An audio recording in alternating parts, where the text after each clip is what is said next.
providing more customer service offices than any other Louisiana utility company, staffed with customer representatives who work and live in Louisiana, and offering 24/7 emergency response. That's what keeps CLECO energized. Hey, good morning, everybody. It is Saturday morning, 9:05 a.m., 78 degrees. Looking outside here from the Alexandria camp, from the Cenla Broadcasting Tower. It's warm, it's humid. We got crushed with rain in parts of the area last night, including my house, 3.42 inches. And I'm seeing some reports come 4.5 in Effie. Yeah, the lightning was wild. I actually saw a couple of reports of house fires around town, probably due to that. So yeah, the lightning was popping like crazy as those thunderstorms blew up overhead. What happened was kind of what I was talking about yesterday morning.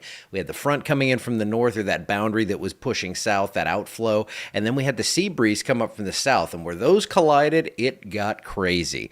Looking out over Toledo Bend to take away the crazy, have a little relaxation for you this morning, 77 degrees, and it looks like those low clouds are breaking. So it is warm and humid everywhere. Of course, I know you're here to talk about Tropical Storm Beryl, and we'll get to that in just a second here. But future temps for today, it looks like we hold them in check with the clouds and probably some scattered storms out there. Highs are going to be up around 90 degrees. Let me center myself up here. Just noticed I'm like kind of off. There we go. I'm off anyway. 76 degrees at 6 a.m. tomorrow. So again, warm, humid, very tropical air mass in place as Tropical Storm Beryl continues to the northwest. Looks like it'll become a hurricane again, however. And we're just seeing little outer bands here on this. You can see just some light showers across the Gulf of Mexico. Looks like one storm popping up there in Mississippi.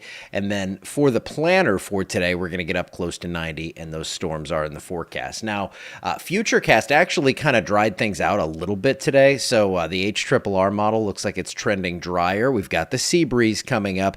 Nothing really joining forces from the north according to this model right now, but I'm going to be watching it. I kept rain chances at 70% because I got a sneaking suspicion we're going to get some more storms in the area today.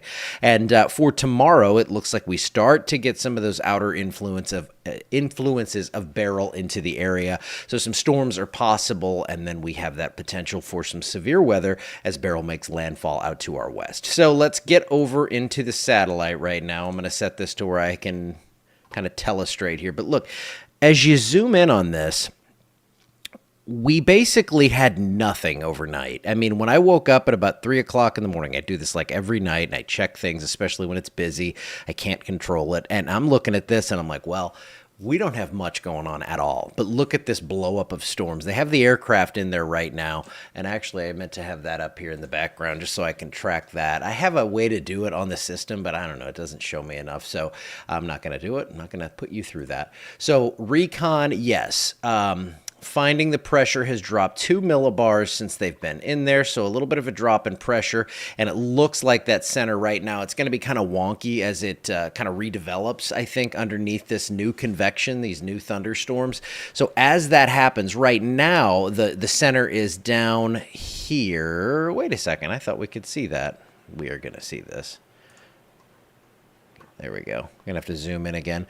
But the center is probably right around here. So when we get to that point, you can see on the southeast side of the storms, there's some light southerly wind shear, but it's going to be, I think, favorable enough out there for this to increase as it heads toward Texas. Now, the track has really stabilized overnight, so that's good news from a planning standpoint at the very least. So 60 miles per hour pressure, minimum pressure 999. Again, they've just found 997, so it is coming down. It is strengthening. And you can see, yes, we're still in the cone here as this is going to come inland, probably between Corpus Christi and Bay City. It's going to hook to the right. So everything's kind of similar on that. And models have really, really kind of clamped down on this track. Now, take a look at what we have on the spaghetti models, very unspaghetti-like. Look at how joined forces we have on these. I mean, they have joined up, and I don't know if I've seen an agreement like that in a long time. This right here is the Matagorda Bay. That would be Corpus Christi. So Corpus to Bay City, that's your kind of locked-in landfall that it looks like right now. Now, should we see a center reformation of this and we see it form a little further north? Yes, we still have concern further east toward Houston. And if that happens on the western end, we could see this track pulled a little to the west. But right now, great agreement on the models as they head up into Texas. And for our purposes here, we have that turn to the right that really is going to be what impacts our forecast. And right now, tropical storm force winds, that's going to come up to the Texas coast. We will probably see about 3 to 6 feet of storm surge, possibly more if we see a stronger system. This is forecast to be a Category 1 at landfall, but a 2 is not out of the question. And it seems like in recent years, we've seen some of these storms really ramp up as they kind of get close to Texas. Remember, like Harvey, Umberto back in the day. So, not just the last few years here, but ever since I've been down here, I've noticed that as these storms come in toward the Texas and Louisiana coast, yes, there are outliers, but it seems like we do see some of these really start to wrap up as they head in. So we'll be watching this closely. Tropical storm force wind chances, at least a small chance to see some gusty winds in our area, though I think that's going to stay pretty much to our west. Now, what I think is going to be right overhead is some degree of severe threat. This is the day 3 outlook for Monday. This is the day that we see Beryl make landfall. A slight marginal risk across the area, depending where you are, and a little lower to the east. But with this storm coming inland, we're going to see increased wind shear. With all that wind shear, with all that tropical moisture in place, we get those eastern side supercells from those outer bands that kind of spin out from the center.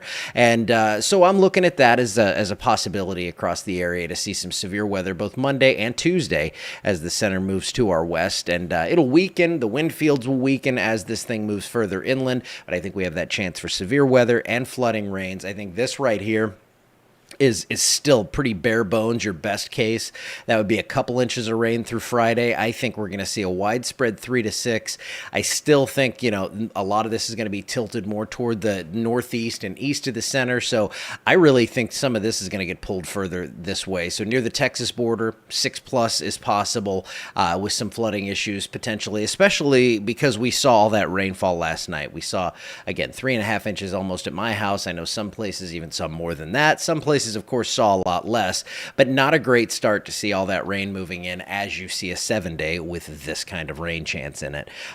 So still looking local impact-wise, I'm not looking at like widespread power outages. If we see that mid-Texas coast landfall, our biggest threat's going to be heavy rainfall and those isolated severe storms that form in the outer bands as that moves on through the area. Now, tomorrow is kind of our best chance to see some dry time, although I think today we're going to see plenty of dry time as well. So that weekend right there forecast for you, it's not a total washout. Monday through Wednesday, good chance for storms. This is all associated with Beryl. That's when we're going to see our chance for the heaviest rain. And then as everything departs, we kind of calm that back down as we head toward the end of the week. So what about longer term? Still some impacts with the kind of trailing trough that lays behind. This is day 6 to 10. So we're looking July 12th to the 16th. We're going to keep it cloudy enough to keep temperatures around normal. And of course, we're going to keep rain in the forecast. I'm going to go and work on a text update. We get that latest NHC forecast that I think is really not going to move much. We're going to see a lot, 3 inches of snow. Oh, I'd take that. We're going to probably see a similar track. I wouldn't be surprised to see them up intensity just a little bit, but I'm going to go and just kind of work on the text update and kind of break down by day what we can expect here. And so we'll have the words typed out to go with me sitting here and babbling for a bit. I don't know what that means. Usually I cook a good breakfast on Saturday. I don't think that's happening today. We might have to pick something up. All right, I will see you guys back here later. Probably going to do an afternoon update. I don't know if it'll be me or Tom or how this is going to work, but someone's going to be talking to you about the tropics. We're not going to let this one go until it makes landfall. So I'll see you either later today or sometime tomorrow. Have a great weekend.